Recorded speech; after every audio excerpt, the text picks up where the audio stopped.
Yes, hello, everyone. Thank you so much for joining me. It is Tuesday, Tarot Reviews Day, and I am back with another deck from my gigantic collection.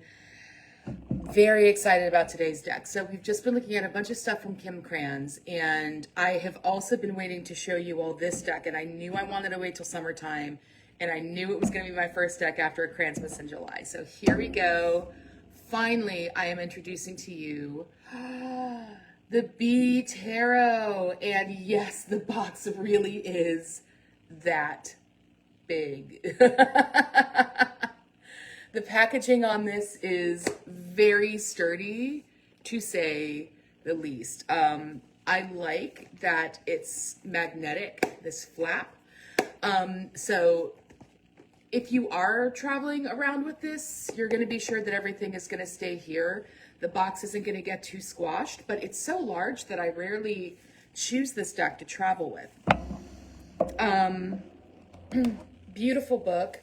So this deck is by Christopher Hughes with art by Nadia Turner. And Christopher Hughes is actually a beekeeper who lives in the country. And so a lot of the artwork is very much centered on the experience of being in the country, being a little bit like Celtic pagan-y. And so the aesthetic, it's very cozy, but there's also something like kind of pagan-y going on. You'll see what I mean, right? But this is a really, this image is actually a really good example of the artwork and the leaning into the paganness, where you have like a lot of flowers or a lot of bees, and there's like this wild hair and a lot of these very like these spiral Celtic tattoos that they wear. Beautiful jewelry. So it's a pretty neat book. And I suggest having it around because in the major arcana, he actually does switch things up a little bit. So in addition to the magician, there's also a female counterpart to the magician. And there's also like this Delphic bee, like, so there's like a few substitutions into the major arcana. So like for the magician, the Melissae, the female bee priestesses, they're getting a little nod here. But yeah, really, really cool. So there are some substitutions in the major arcana that's going to change the meanings a little bit. So you do want to make sure if you get this one that you have the book handy. So my friend Michelle is actually the person I first saw using this deck, and I was like, oh my God, a B Tarot, because this card, I drew this card for myself earlier, and it was also on the back of the deck when I first picked it up to look at it. And now it's on the top of the deck. So this card for me today, this is like the cozy country aesthetic, but you can also see like with the striped stockings and the little pentacle witch bells, right? That there's still like that kind of Celtic pagan aesthetic going on, but very much inspired by the author's life on the countryside as a beekeeper. So anyway, when I saw my friend Michelle using this deck, I knew I needed to get it because bees are very important for me. They have a lot of ancestral energy. I actually have a bee on my Cimaruta, right about there. A Cimaruta is an Italian pendant that is supposed to be a ward, but it's also a signal to let somebody know, hey, if you're having any issues with somebody trying to give you the evil eye, I can help you out. So that's why I wear one of those. And I put a bee on mine because my Italian ancestors have shown up for me as bees, right? One time when I was at Italian school, this bee just started flying around and it landed on my finger. And for some reason, I wasn't freaked out and everyone was like, oh my God. But I knew that it was just an ancestor coming to visit. So really, really pretty artwork. The artwork's very pretty, very colorful. It's kind of a disorienting, it's like it's very graphic, right, in its line work, and the line work is very heavy. It's very, very visible. But the coloring itself makes an attempt at modeling. So like this is like actually really perfect. You can see here with this figure, the black heavy outline, but then also this is a medium that doesn't blend super well, maybe colored pencil, but like it's there's this attempt at modeling here with the color, which can be a little disorienting. There's, it's like some perspectival wonkiness, but all in all, it's a really pretty deck. I really love the color. I love the imagination. Like, look at this beautiful bee gown. Like, it's so cool. Oh, yeah. So yeah, really, really beautiful deck. And I haven't actually worked with it much because I guess I have so many. So I'm really excited to use it today and see what comes up. Bees are really neat. The author has some awareness of like how bees show up in art history, a lot of tribal cultures, and especially a lot of priestess temples would keep bees because bees have a lot of spiritual wisdom. This quote is actually on the inside of the box that I think is really cool. Did the bees understand the mysteries of the Druids, or did the bees perhaps give the mysteries, give them access to those mysteries, right? Which I think is such a great question. You look at these ancient cultures and they would look to bees. The hum of a group of bees is very healing, somewhere between 150 and 400 hertz. And 157 is a very deeply healing frequency for the root chakra. In yoga, they do what we call bee breath in the West, which is it's a hum through the nose, which is a wonderfully calming meditation. We know that humming has an effect. It activates our parasympathetic nervous system because the vagus nerve runs through the throat. And there's also a fascial line between our tongue and our pelvic floor. And so you receive real measurable physical benefits from humming, and bees teach us that.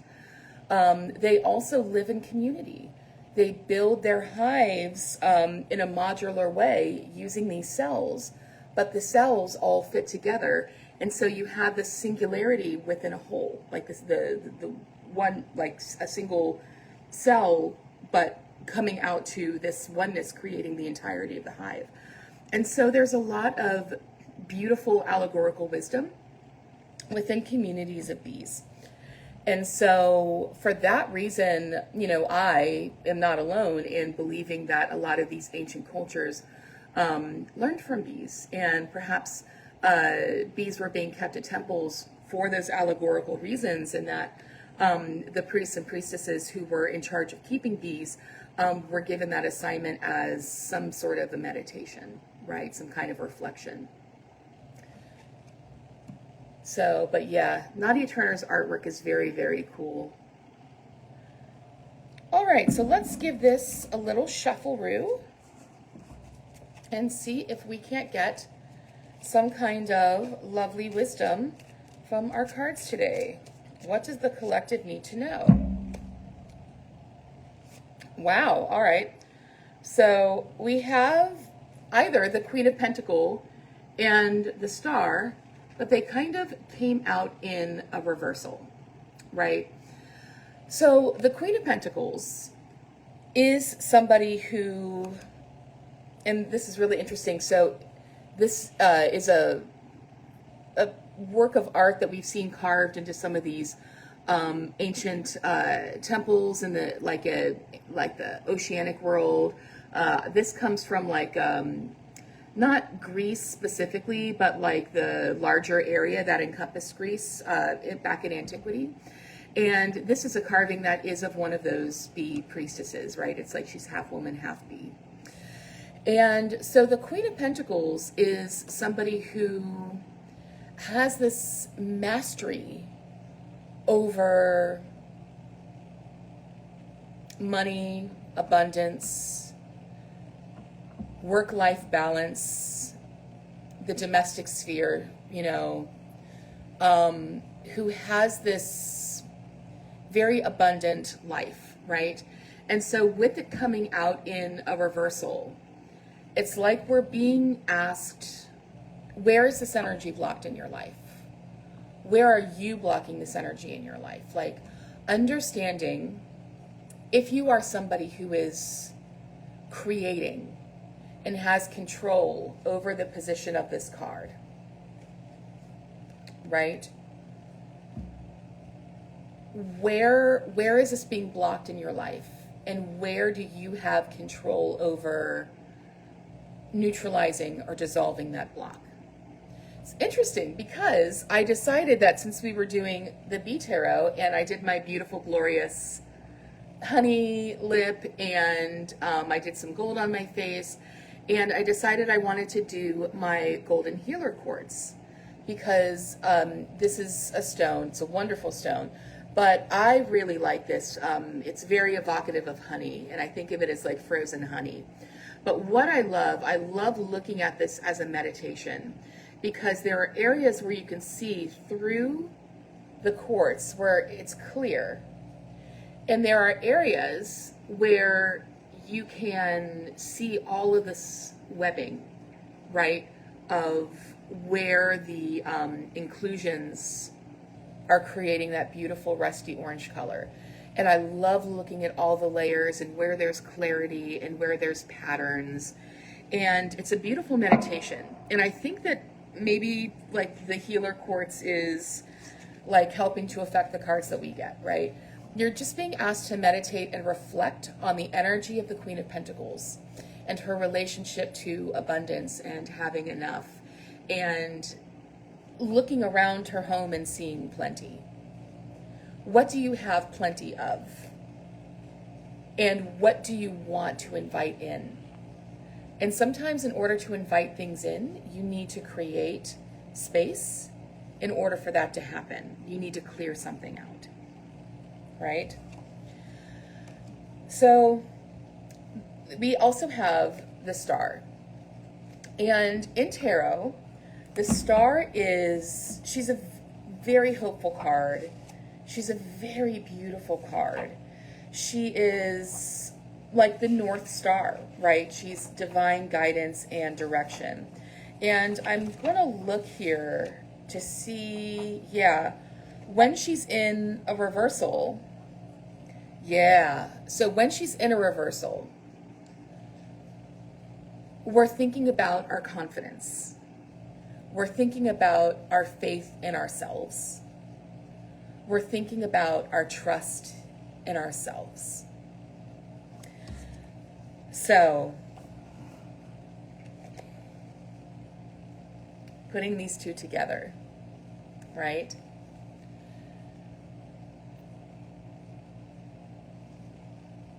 Do you understand that you have the ability to shape your life? That this is not just something that hippies say, it's something that's very real, right?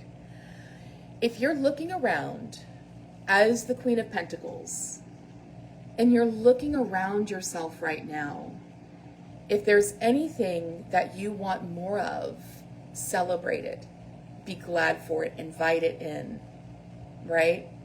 But if you're seeing something that isn't working out for you, and it happens to be everywhere you look, how can you direct yourself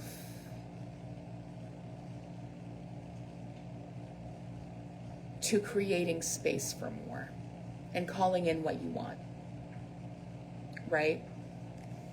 When the star is in reversal, we're taking that hope, we're taking that confidence and that trust, and we're not putting that power outside of ourselves. This is an invitation to bring that power inside, to be self-directing, self-motivating, self-trusting. Boy, that can sound like a lot. That can sound like a really big job, right? But it can be as easy as just closing your eyes and being still. And we're looking at bees here, right? And that hum, that peaceful hum, right? So as a sound healer, I might invite you to do this today. Just hum for yourself for 2-3 minutes. 5 is what a lot of people recommend, but 5 isn't always comfortable, especially if we have a lot of stuff to release within our body, right? But developing that self-trust is just like going to the gym. It's like any muscle that you want to be able to develop. You know, you just one day at a time, one foot in front of the other, right? Maybe you're not going to start at, when you go to the gym, maybe you're not going to pick up the heaviest weight and start with 10 reps of 10, right? Maybe you're going to pick up something light and you're going to say, I'm going to try and do this 10 times. And if all you can do is 6, right? Then the next time you go to the gym, pick up the lightest weight and try and do 7, right? Learning to trust your own North Star is the same. Close your eyes, maybe hum for a moment, and then be silent for a moment. And if all you can do is 30 seconds of silence today, good for you. That's 30 seconds more than you did yesterday. Try and work up to maybe humming for 3 to 5 minutes a day and being able to just close your eyes and be rather still. Thoughts are going to come in, just say thank you, dismiss the thought, and try and work from that 30 seconds a day to maybe 5 minutes, maybe 10, maybe 30. A lot of people think when they're being given this advice, oh my God, I hate meditation, because they think that they just need to sit down and do 30 minutes of meditation and just be silent.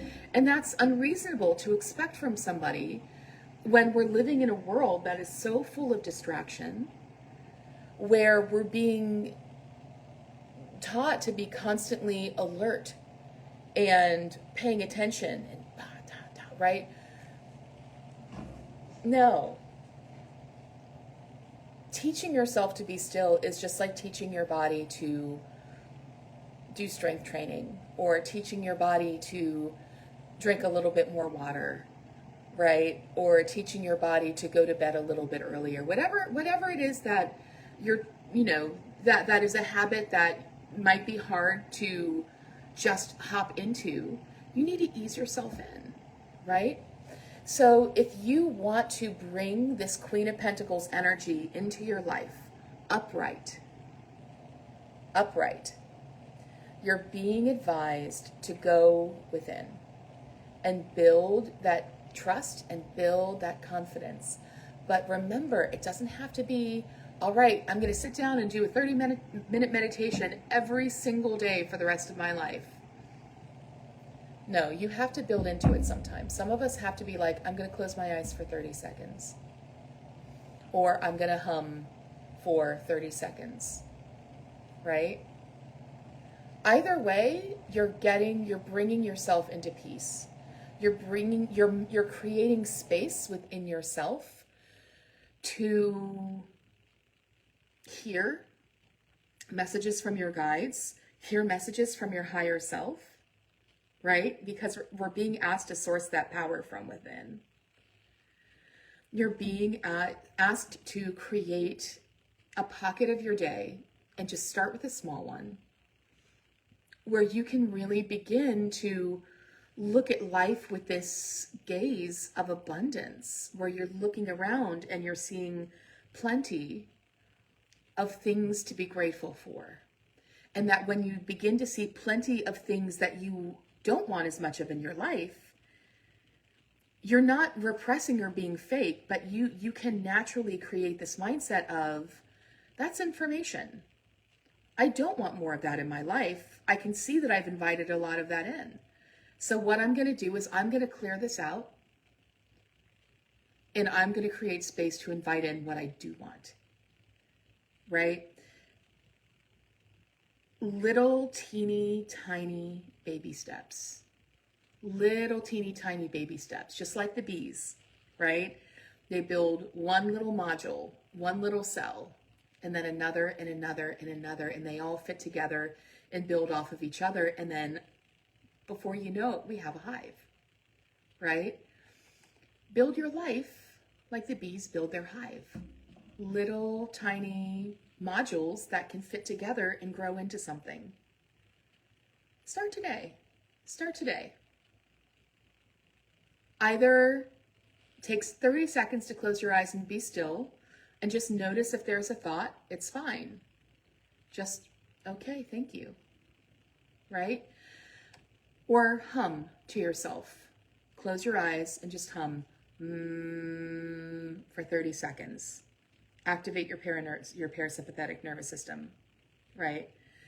It's a great thing to do. If you're in your car and you're starting to feel pissed off, hum for a second. Try humming for 10 seconds and see if that doesn't energize something within you. Okay?